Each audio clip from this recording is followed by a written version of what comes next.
Well, nice meeting you, Ed. Nice meeting you, a lot too. of things about you, wonderful things. Thank you. Welcome to Clarity Talks. I'm Dr. J. And this is Allie. And we are super excited today because we're going to do what? We're here to crack the code from one of the most successful people in our community. And today we actually have someone that you really want to stay tuned and connect all the way to the end, because he has amazing things to go over with us, right, Jess? Yes.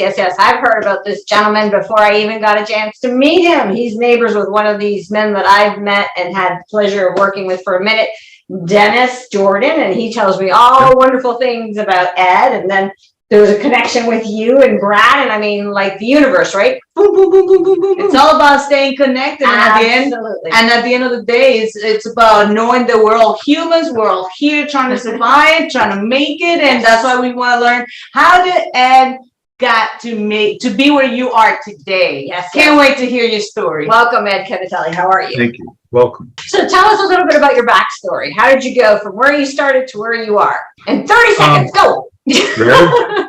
Pretty much. You know, my parents were immigrants and my dad was a builder. And my mother says from the time I was 5, but I remember pretty much from the time I was 9 years old, pretty much going with my dad every day, and I learned the business from him. Being a child of an immigrant, it's a little different than you know, people in America. We didn't have anything.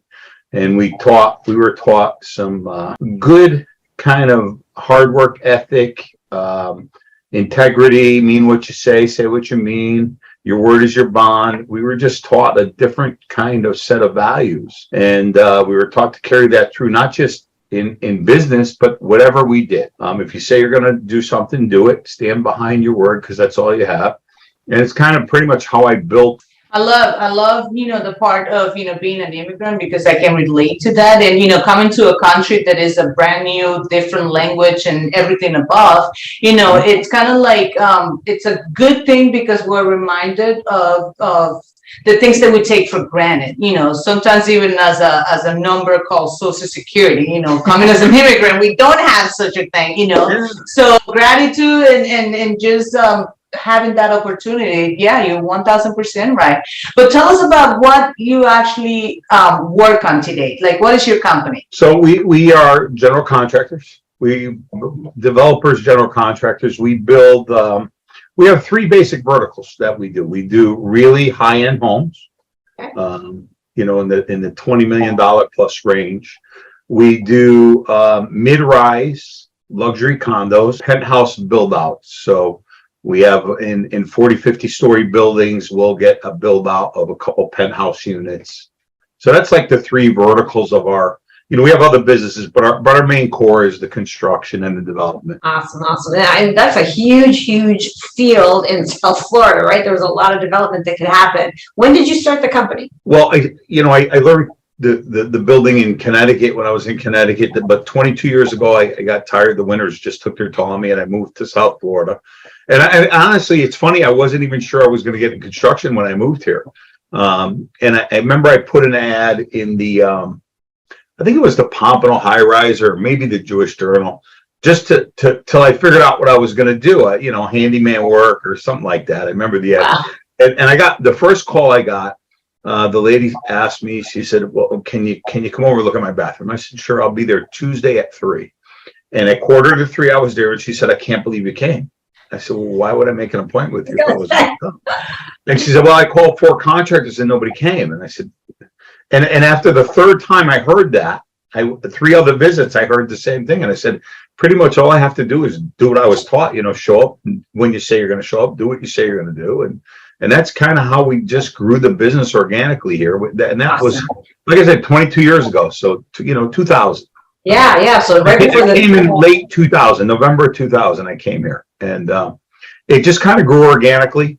You know, all of our work is referral based. So we found, you know, you do a good job for somebody and that gets around and they say, hey, I know somebody that's reputable and good. And, you know, we stand behind our work. If there's a problem, we fix it. You know, we've had the pleasure of doing some business with Allie's husband and her brother and the family there. And that's how we met. But we've done a lot of business together. And that's pretty much how it works, you know, word of mouth.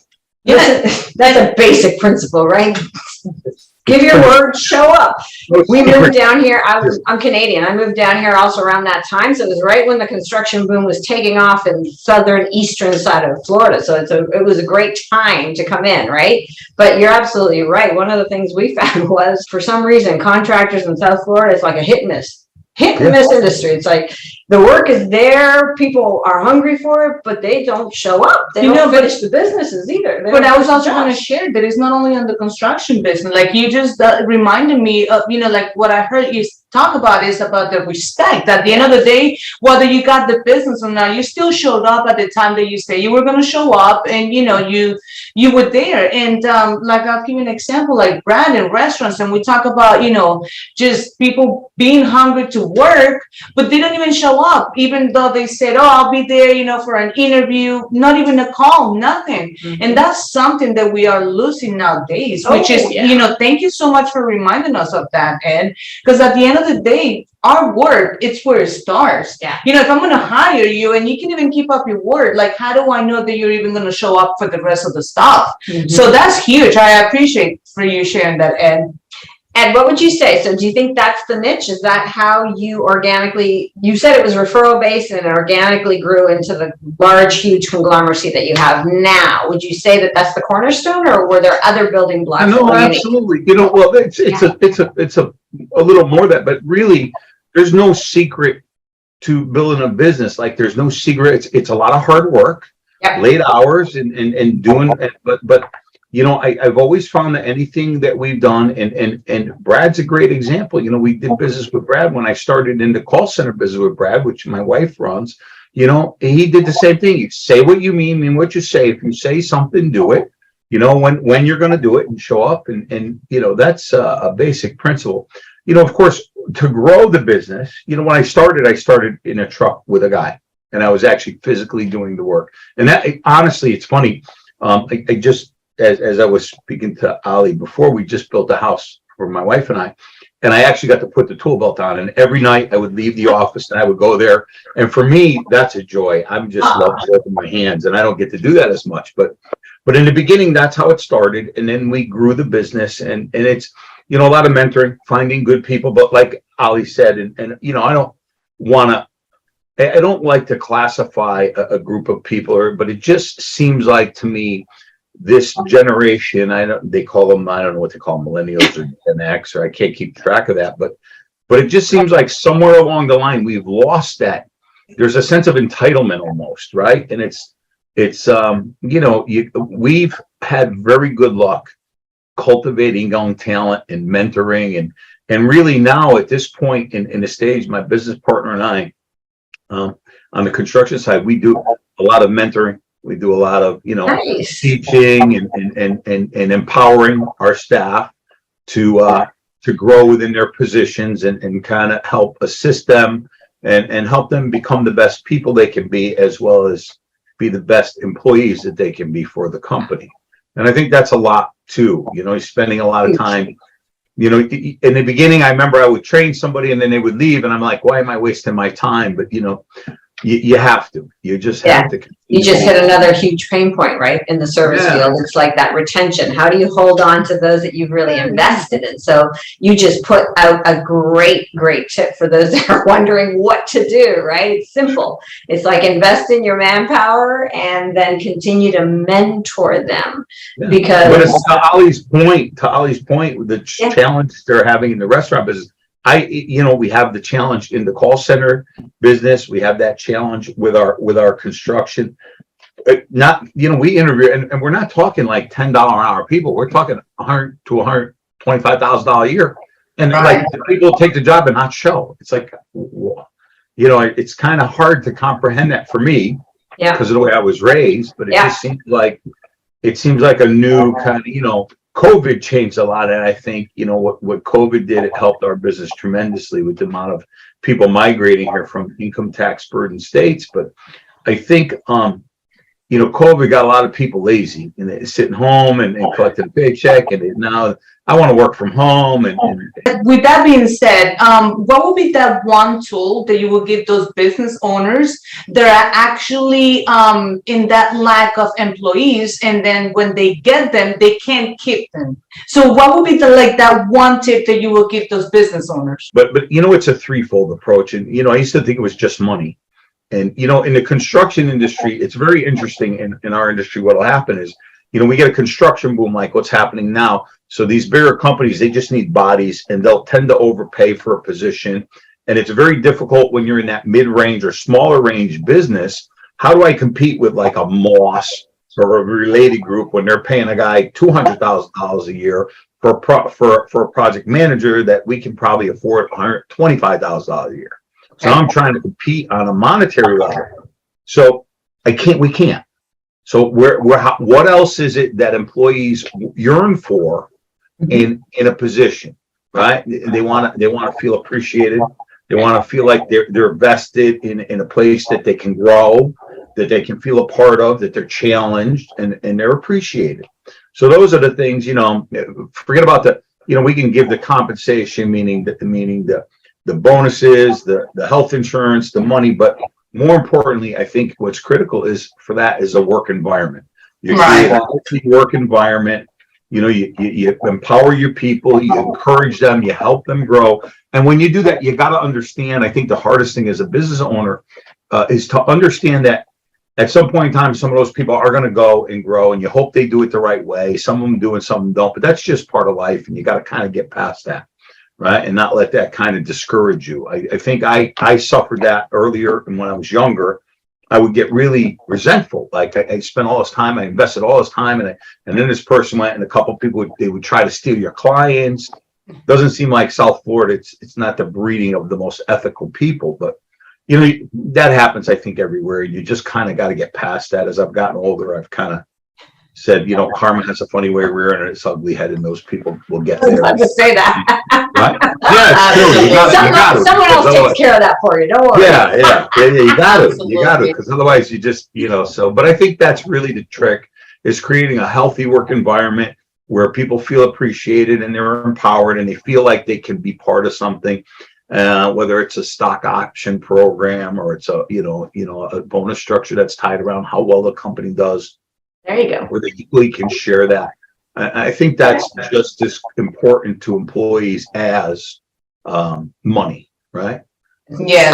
I would tell you it was even more important, because now with the sense of instability in the economy and where we're going, it's kind of like people are looking to be invested in, and that's where that entitlement sort of comes in that you're talking about. So if you can set yourself apart with having those HR criteria, I think you're going to do amazing wisdom. Thank you, Ed. Amazing.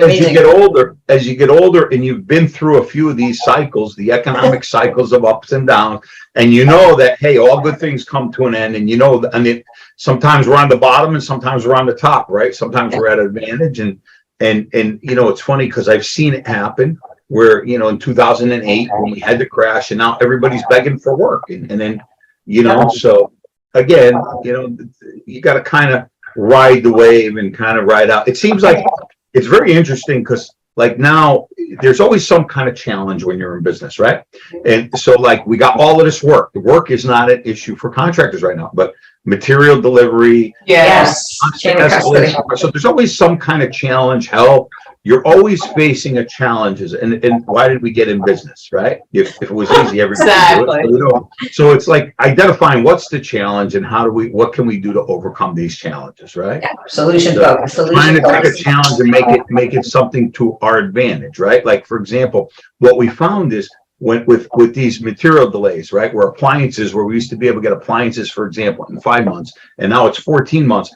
Customers are less apt to change their minds. So very early in the game, they make decisions, which helps with the fluidity of the construction process. So really, everybody's like, oh, I can't get materials. But if you plan right, you can turn it into a positive. So you got to kind of strategize around the challenge, right?